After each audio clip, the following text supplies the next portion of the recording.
طارق مسعود صاحب، جزاک اللہ صاحب، بہت شکریہ. لاہور سے امت اللہ صاحبہ پوچھتی ہیں بینکرز کے گھر جا کر کھانا کھا لیا جائے تو کیا کریں؟ بینکرز اگر کوئی سودی بینک میں جاب کر رہا ہے اور سود سے ریلیٹڈ کوئی کام ہے اس کے ذمے، تو یعنی کسی بھی طرح سے سود میں معاون یا مددگار بن رہا ہے سودی معاملات کو لکھنے میں، تو پھر تو اس کا کھانا، اس کے گھر کھانا کھانا جائز نہیں ہے. البتہ اگر یہ نیت کر لی جائے کہ ہم جو کھانا کھائیں گے وہ اس کی قیمت صدقہ کر دیں گے تو پھر کھانا کھانے کی گنجائش ہے. لیکن اس میں ایک گناہ پھر بھی رہے گا کسی کے ساتھ گناہ میں معاونت کا، یعنی وہ جو بینکر ہے جو آپ کو کھلا رہا ہے وہ تو یہی سمجھے گا نا کہ آپ حرام کھا رہے ہیں، تو اس لیے اس کو پہلے بتا دینا چاہیے کہ ہم اس نیت سے کھا رہے ہیں کہ یہ قیمت ہم صدقہ کریں گے، تاکہ اس کو یہ نہ، ورنہ لوگ کہتے ہیں کہ یہ کھا بھی لیتے ہیں اور بعد میں یہ بھی کہتے ہیں کہ حرام ہے.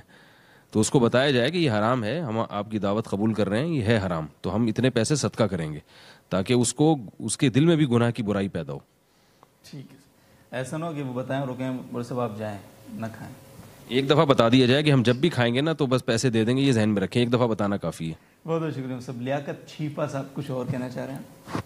یہ کلپ گھما دیں جو ہے نا یوٹیوب پہ ڈال دیں کہ بھائی ہمارے جو بھی ہمیں جو حرام آمدن والا ہم سے کوئی ہدیہ دے گا یا ہمیں کھلائے گا پلائے گا تو ہم پہلے سے اس کا صدقہ کریں گے اس کو، تو یہ ذہن میں رکھا جائے. یہ اس لیے میں کہہ رہا ہوں کہ لوگ پھر کہتے ہیں ہم ان کو بتائیں گے تو وہ اپنی بے عزتی محسوس کرتے ہیں. اور اس بہت شکریہ. یہ جو سودی نظام اس وقت دنیا میں چل رہا ہے اس کو خدا کے علاوہ کوئی بھی ناپسند نہیں کرتا، اس کو صرف اللہ ہے جو ناپسند کرتا ہے، صرف اللہ ہے. انسان اس قانون کو ناپسند نہیں کرتے، ورنہ سود کے سسٹم کو غریب بھی پسند کرتا ہے، مالدار بھی پسند کرتا ہے، کیونکہ اس سسٹم میں غریب کو بھی فائدہ نظر آتا ہے اور مالدار کو بھی فائدہ نظر آتا ہے. یہ جو مولوی لوگ اس کے خلاف اتنا چیختے ہیں یہ اس لیے نہیں کہ مولویوں کو یہ سسٹم ناپسند ہے، مولوی بھی چاہتے ہیں بینک میں پیسہ رکھو اور سود کما کے گھر بیٹھے کھاؤ. یہ اس لیے چیختے ہیں کہ پابندی کس نے لگائی ہے؟ رسول نے. اور رسول کیوں اس کے خلاف ہے اتنا؟ اس لیے کہ اللہ نے پابندی لگائی ہے. تو اصل سود کو ناپسند کرنے والا کون ہے؟ اللہ ہے. اب غریب اس پہ خوش کیوں ہوتا ہے؟ اس لیے کہ اس کو وقتی نفع نظر آتا ہے. آپ نے 1 لاکھ روپے رکھوائے اور مہینے بعد وہ کتنے ہو گئے؟ 1,02,500 ہو گئے، 3,000 ہو گئے، وہ اس پہ خوش ہو رہا ہے. وہ اس نظام کے اندر جو غریب کا استحصال ہے آہستہ آہستہ اور اس کی تباہی ہے، اس کی طرف اس غریب کی توجہ نہیں ہوتی. اس کی طرف کس کی توجہ ہوتی ہے؟ بولو بھائی، اللہ کی. اس لیے اللہ نے اس کو ہمیشہ سے حرام کر دیا. بھائی زمین پہ میرا قانون چلے گا تو سودی نظام نہیں چلے گا. اس سودی نظام کی تباہی ہے کہ دولت سمٹ کے 10-15 انسانوں کے ہاتھوں میں چلی گئی ہے. ماہرین معیشت کہتے ہیں اگر 10-15 آدمیوں کی دولت ان سے لے کر تقسیم کر دی جائے تو پوری دنیا سے غربت کا خاتمہ ہو جائے گا. میرا ایک بیان ہے اسلام کا نظام معیشت، وہ کبھی آپ یوٹیوب پہ سرچ کر کے سنیں. میں تھوڑا سا اس کی طرف روشنی ڈالتا ہوں معمولی سی. یہ 4 سفیروں والی مثال رہ نہ جائے، یہ آپ اس کی طرح گچی پکڑ کے رکھیں. ابھی یہ مثال مکمل نہیں ہوئی، آپ کو کہہ رہا ہوں. یہ جو ہم بینکوں میں پیسہ رکھتے ہیں نا، سود لیتے ہیں اس پہ کہ 1 لاکھ روپے کا ہمیں کتنا ملے گا. آج کل ریٹ کیا چل رہا ہے؟ 2% چل رہا ہے. کتنا چل رہا ہے؟ میرا خیال ہے اور کم کر دیا ان لوگوں نے. چلو 2% لگا لو، 1 لاکھ پہ 2,000 مل رہا ہے. غریب آدمی خوش ہوتا ہے میں نے 1 لاکھ روپے رکھے اور اگلے مہینے مجھے بیٹھے بیٹھے فری میں کچھ کیے بغیر 2,000 روپے مل گئے. یہ دنیا کے بڑے بڑے ماہرین الو بنا رہے ہیں آپ کو، غریب کو الو بنایا جا رہا ہے. ہوتا کیا ہے کہ جو بڑی بڑی کمپنیاں ہیں، صابن بنانے والی کمپنیاں، ڈبل روٹی بنانے والی کمپنیاں، آپ کو پتا ہے کہ جتنی بڑی بڑی کمپنیاں جو مارکیٹ میں اپنی پروڈکٹ پھینکتی ہیں ان کو پیسہ چاہیے ہوتا ہے. وہ پیسہ کہاں سے لیتی ہے؟ بولو بھائی، بینک سے. وہ ان کی خون پسینے کی کمائی نہیں ہوتی، وہ فری پھوکٹ میں بیٹھے بیٹھے ان کو کہاں سے ملتا ہے؟ وہ بینک سے ملتا ہے. یہیں سے توازن خراب ہونا شروع. بیٹھے بیٹھے آپ کے ہاتھ میں بیٹھے بیٹھے اتنی بڑی رقم آئے گی تو ظاہر ہے معیشت کا نظام کیا ہوگا؟ اس سے خراب ہوگا. چند ہاتھوں میں دولت سمٹنا شروع. اب ہوتا کیا ہے؟ مثال کے طور پر ایک بریڈ بنانے والی کمپنی کی میں مثال دیتا ہوں، ڈبل روٹی بنانے والی کمپنی کی مثال دیتا ہوں. اس نے بینک سے قرضہ اٹھایا،